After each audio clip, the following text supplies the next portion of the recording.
रामचरितमानस को लेकर बिहार के शिक्षा मंत्री ने बयान क्या दिया। बिहार की राजनीति में जैसे तूफान ही आ गया। आमतौर पर ऐसे मामलों में विपक्ष हमलावर होती है। यहाँ विपक्ष तो हमलावर है ही, लेकिन इस पर महागठबंधन के अंदर भी लड़ाई शुरू हो गई है। इन दिनों बिहार में महागठबंधन में महाभारत मचा है। आरजेडी और जेडीयू दोनों एक दूसरे के खिलाफ खुलकर हमलावर हैं। दोनों पार्टियां एक दूसरे को बीजेपी का एजेंट बता रही हैं, तो बीजेपी अपना कुनबा बड़ा और मजबूत करने में लगी है। इस सियासी करवट के बीच बिहार के उप मुख्यमंत्री तेजस्वी यादव ने एक तरह से शिक्षा मंत्री का समर्थन कर दिया है। इसके बाद बौखलाई जेडीयू के सभी नेता आरजेडी के खिलाफ मैदान में आ गए। जेडीयू ने कह दिया है कि आरजेडी के कुछ लोग बीजेपी के एजेंट हैं और महागठबंधन की जड़ में मट्ठा डालने का काम कर रहे हैं। महागठबंधन में ही महाभारत है। हालांकि इस महाभारत की शुरुआत रामायण से हुई थी और जेडीयू के लोग और आरजेडी के लोग लगातार एक दूसरे पर बयानों के तीर छोड़ रहे हैं। हमारे साथ जेडीयू के वरिष्ठ प्रवक्ता अभिषेक झा जी हैं। ये बताइए, क्या आज का स्टैंड है? यशस्वी बिहार, तेजस्वी बिहार उधर से कहा जा रहा है। तेजस्वी यादव ने भी एक तरह से स्पष्ट कर दिया कार्रवाई नहीं होगी। हम ऐसा नहीं मानते हैं कि उनकी पार्टी की तरफ से कार्रवाई नहीं होगी। इस बात को हम लोगों ने शुरू से कहा है कि जिस तरह से मुख्यमंत्री जी के खिलाफ उनकी पार्टी के नेताओं के द्वारा बिलो द बेल्ट टिप्पणी की जा रही है, वो कहीं से भी स्वीकार्य नहीं है। हम लोगों ने अपनी आपत्ति इस पर जताई ही थी। फिर शिक्षा मंत्री जी आते हैं, धार्मिक भावनाओं को ठेस पहुंचाने की इस तरह से कोशिश करते हैं। उनकी पार्टी के अंदर विरोधाभास है। आप खुद देख सकते हैं जगदा बाबू का बयान क्या है, शिवानंद तिवारी जी का बयान क्या है। उनकी पार्टी का स्टैंड अभी तक उन लोगों ने पूरी तौर पर स्पष्ट नहीं किया है। तो अब कहने के लिए उनके नेता कुछ भी कहते हैं, लेकिन आरजेडी की तरफ से कहा गया है कि तेजस्वी यादव जी ही अधिकृत हैं या लालू प्रसाद यादव जी अधिकृत हैं कोई भी फैसला लेने के लिए या बयान देने के लिए। तो हम लोग इस मामले को लेकर पूरी तरीके से आशान्वित हैं कि वो संज्ञान में लेंगे, इन चीज़ों को संज्ञान में होगा भी और कार्रवाई सुनिश्चित करेंगे। ये महागठबंधन जा किधर रहा है? महागठबंधन को तो नुकसान होगा ना? देखिए, परसेप्शन खराब होता है जनता के बीच में, इसको नकार नहीं सकते हैं हम लोग। तो एक सकारात्मक संदेश हमेशा रहे, चूंकि महागठबंधन ने हमेशा मुद्दों की राजनीति की है। हम अगर भाजपा के एजेंडे पर चलना शुरू कर दें तो ये तो अच्छा है नहीं।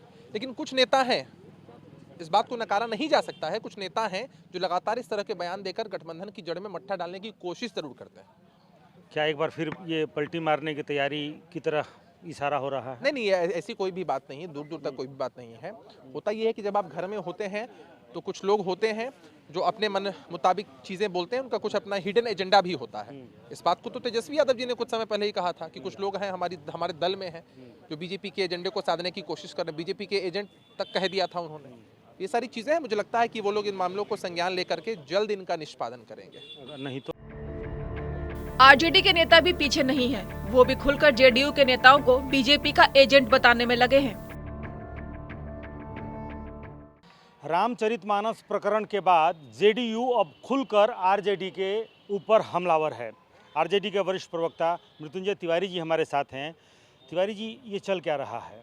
रामायण पर महाभारत शुरू हुआ तो अब महागठबंधन में ही महाभारत है। नहीं, कहीं कोई महागठबंधन में महाभारत नहीं है। असली महाभारत 2024 में जो है उससे ध्यान भटकाने के लिए हमारे बीजेपी की ये चाल है और उस चाल में हमारे सहयोगी भी फंस जा रहे हैं। अरे, हम असली मुद्दे पर बहस करना चाह रहे हैं। रोजी रोजगार की बात हो रही है, किसानों की बात हो रही है, शिक्षा, स्वास्थ्य और महंगाई की। और वो बात करते कभी अजान पर, कभी मंदिर पर, कभी मस्जिद पर, कभी हनुमान चालीसा पर, कभी रामचरितमानस पर। हमारे माननीय शिक्षा मंत्री जी ने कहीं कोई ऐसी बात रामचरितमानस पर नहीं कही है। हमारे नेता डिप्टी सीएम श्री तेजस्वी यादव जी ने कल क्लियर कर दिया, हम सभी धर्म ग्रंथों का, सभी धर्मों का सम्मान करते हैं। सबसे बड़ा धर्म हमारा संविधान है और जो बयानवीर बन करके बयान दे रहे हैं वो किसी और के इशारे पर काम कर रहे हैं। ये आदरणीय लालू प्रसाद जी, आदरणीय नीतीश कुमार जी ने महागठबंधन बड़े उद्देश्य के लिए बनाई है। फिर तेजस्वी यादव जी सरकार में आए हैं तो किस तरह से रोजगार नौजवानों को मिल रहा है। आदरणीय नीतीश और तेजस्वी जी की सरकार मजबूती से काम कर रही है। महागठबंधन महामजबूत अटूट है। जैसे अभी तो जेडीयू के लोग बोल रहे हैं कि आरजेडी के लोग महागठबंधन की जड़ में मट्ठा डालने का काम कर रहे हैं। देखिए, जेडीयू तो हमारे सहयोगी हैं और कुछ लोग अगर इस तरह के बयान देंगे तो हम समझते हैं ये जेडीयू का आंतरिक मामला है, उनका नेतृत्व सक्षम है, वो उस सारे नहीं, वो आपके ऊपर बयान दे रहे हैं। हमारे ऊपर देखिए, हमारा कभी राजनीतिक इतिहास हमारे पार्टी का, हमारे नेता का नहीं रहा कि हमने कभी बीजेपी के इशारे पर या बीजेपी के साथ गए हों। खुला किताब है। और हम आदरणीय लालू प्रसाद जी, आदरणीय नीतीश कुमार जी ने बड़े उद्देश्य के लिए महागठबंधन बनाई। वो सफलता से बिहार को विकास के रास्ते पर ले जा रहा है। नहीं, अब बड़े नेताओं को तो छोड़िए, जो पार्टी के प्रवक्ता हैं वो भी आरजेडी पर हमलावर हैं, कह रहे हैं माफ़ी मांगे, कह रहे हैं कि आप महागठबंधन के लिए ये ठीक नहीं है। किसके इशारे पर कहां से स्क्रिप्ट लिखा जा रहा है ये सबको पता है। और आदरणीय नीतीश कुमार जी भी सारी चीज देख रहे हैं।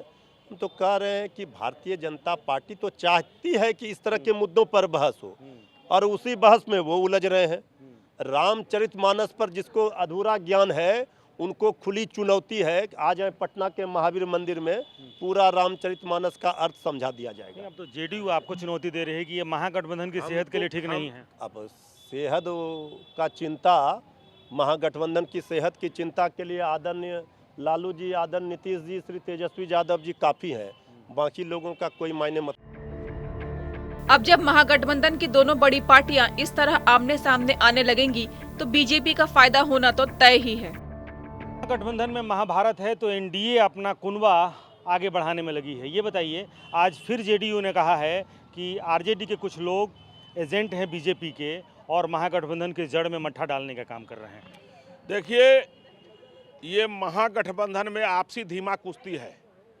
तेजस्वी जी के आदेश पर श्री चंद्रशेखर जी ने हिंदुओं के धर्म ग्रंथ पर उन्होंने बयान दिया कि आपसी कलेश हो, पिछड़ा दलित और स्वर्णों की आपसी झगड़ा में इनको वोट की राजनीति हो। इनके पिता भी इसी राजनीति को कर चुके हैं। उसी तरह से श्री उपेंद्र कुशवाहा जी नीतीश कुमार जी के आदेश पर इस तरह का बयान दिया है, जिसका परिणाम है कि पूरे बिहार के विकास को अवरुद्ध कर चुके हैं ये लोग। और आपसी धीमा कुश्ती में ये लोग वोट की राजनीति में समाज को बांटने का काम कर रहे हैं। भारतीय जनता पार्टी ये सब पर विश्वास नहीं करती है। भारतीय जनता पार्टी सर्वधर्मों में विश्वास करती है, सभी का कल्याण हो, सभी धर्म का सम्मान हो। और भारतीय जनता पार्टी राष्ट्रवाद की राजनीति करती है, सांस्कृतिक राष्ट्रवाद की राजनीति। ये भी कहा जा रहा है कि भाजपा के इशारे पर उपेंद्र कुशवाहा कुछ बोल रहे हैं क्योंकि वो भाजपा की राह चलने वाले हैं।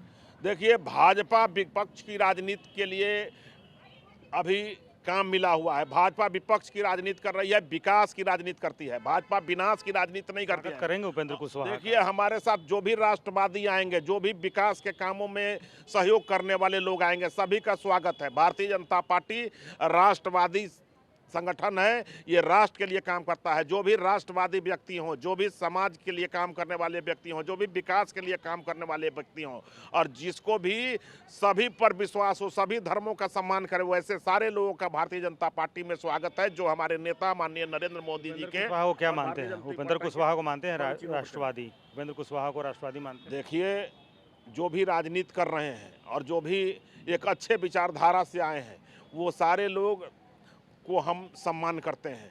और भारतीय जनता पार्टी में जो भी राष्ट्रवादी हैं, जो भी विकासवादी हैं, जो हमारे नेता को अपना नेता मानते हैं, वो सारे लोगों का स्वागत है।